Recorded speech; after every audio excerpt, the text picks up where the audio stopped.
Hi everyone, I'm Jess Blankshane. I teach in the National Security Affairs Department at the U.S. Naval War College. Everything I'm about to say represents my own personal views, not those of my employer. Today, we're going to introduce the unitary state perspective, with a focus on what social scientists mean by rational decision making. This is intended to complement your assigned reading from Chapter 3 of your Decision Making in American Foreign Policy textbook. To start, I want to revisit a few things that we talked about last time in introducing foreign policy analysis. As I mentioned in the course, we're going to cover a range of what we call analytical perspectives on foreign policy decision making. And these focus our analysis on particular actors and behaviors in foreign policy making to help us understand what's happening.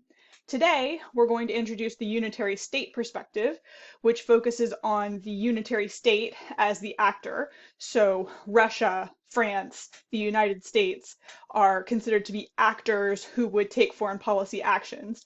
And the behavior that these states do in making decisions is effectively optimizing, but more broadly, making rational decisions. And also, as I mentioned last time, these perspectives look at different levels of our levels of analysis framework. The unitary state perspective focuses on the systemic or international level, looking at how states respond to the world around them. Now, to start from our actor and behavior framework, I want to focus on the behavior part, what we mean by rational decision making.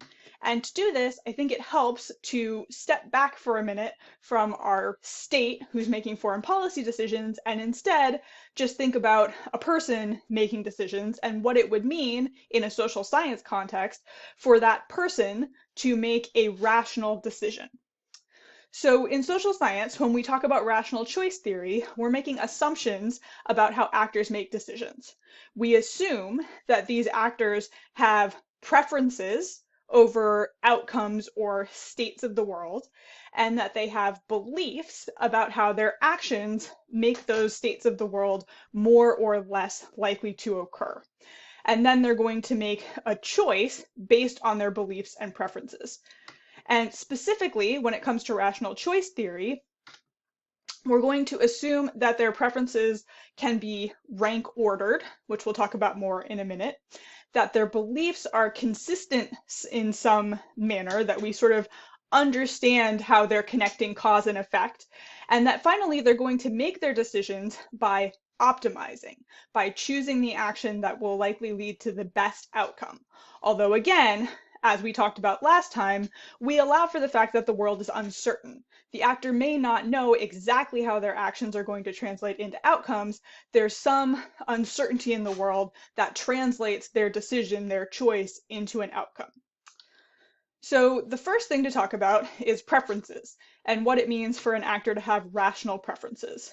Now, the mathematical terms for this are that their preferences are complete and transitive. That means that over all of the possible states of the world, the actor can say how they feel about any two of them, that they prefer one to the other or they're indifferent between them. And that transitive in the sense of if I prefer A to B and B to C, then I also prefer A to C. So as a simple example here on the screen, we have pictures of a bunch of different fruits, and we can think about what the actor's preferences might be over different fruits. And effectively, if these actors' preferences are complete, they can compare any of the fruits that are available, and they're transitive. So for example, if I prefer grapes to bananas and bananas to watermelons, then I also prefer grapes to watermelons. There aren't any cycles in my preferences. Then I can rank order my preferences over the different things or outcomes. And this does allow for ties. So for example, I could have rational preferences over these fruits that my first choice would be either grapes or apples. I'm indifferent between them. After that, I would prefer bananas, then strawberries, then watermelons. So really, all of this is just a fancy way of saying that the preferences can be rank ordered and that they're stable. If you asked me again, I would give you the same answer about my fruit preferences. Next, we need to think about beliefs. Now, beliefs are the things that link our actions to our outcomes. Sometimes they're going to be relatively straightforward. So, for example, I might have a pretty strong belief that if I went to a grocery store with money, I would be able to buy fruit. Now, even in that simple situation, you can think of ways that I might have to have beliefs that connect my actions to possible outcomes. I might have to decide which grocery store to go to, which one is more likely to have my preferred grapes, and which one is more likely to only have watermelon. So when we're talking about a rational actor's preferences, in the social science literature, there's a whole range of constraints or restrictions that we can put on beliefs, but we're going to keep them relatively broad. We're going to say that we expect a rational actor's beliefs to be consistent. If nothing has changed, there's no new information, their beliefs about how action A is likely to produce outcomes is going to say the same. But that said, we do allow for learning. If the actor has new experiences or new information that changes their beliefs about how their actions lead to outcomes, that's okay too. So, for example, we have a simple example here on the screen where each of the actions that I might take, A, B, C, or D, leads to one particular outcome. That's a nice straightforward one, but maybe something happens in the world and I realize that that's not actually correct.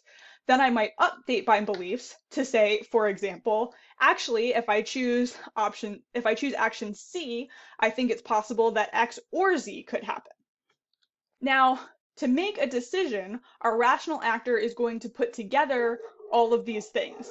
They're going to use their beliefs about the likelihoods of outcomes given a particular action to weight the values associated with those outcomes based on their preferences, and that will give them an expected utility, what they expect to get out of choosing that action, and they'll choose the action with the highest expected utility. And for those of you who prefer to think in math terms, there's a little equation on the screen that shows you what this would look like, calculating the expected utility of an action by weighting the actor's utility of different outcomes by the probability of those outcomes given their action. Another way to think about this is that the actor is doing a cost-benefit analysis. In optimizing a rational calculation, if the anticipated costs associated with an action increase, then that action is less likely to be chosen, all else equal, and vice versa. If the costs decrease, it's more likely to be chosen.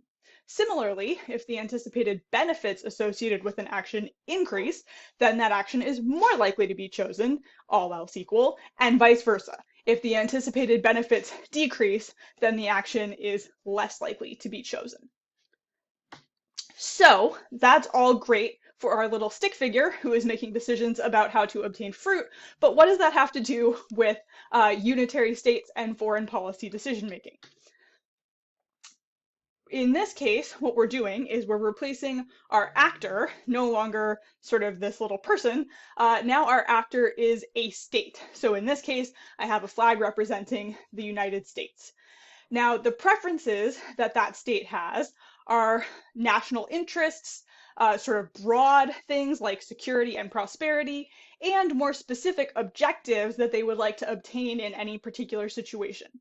And they're going to have beliefs that both connect their objectives and their interests. What specifically do I need to do in this situation to protect or serve my interests? And also that connect their actions to objectives. If I pursue this course of action, am I more or less likely to achieve my objective than if I pursue this other course of action? And the state is then going to make an optimal decision by considering all of the options available to them and choosing the one that, according to their beliefs, best serves their interests. And this makes really important simplifying assumptions. In assuming that the state has preferences and beliefs that sort of correspond to our ideas of rationality, we're assuming away a lot of political disagreement. We're assuming that the state has an agreed upon set of interests and trade-offs across those interests and beliefs about how objectives serve interests and actions are likely to lead to particular objectives. So this brings us to an important discussion about conceptual models in general, which is that they are dependent on assumptions, and they're dependent on different types of assumptions. So the unitary state perspective relies on what we call as-if assumptions. They're not realistic. We know that this is not how states actually make decisions, and that it doesn't really even make sense to think of a state making a decision.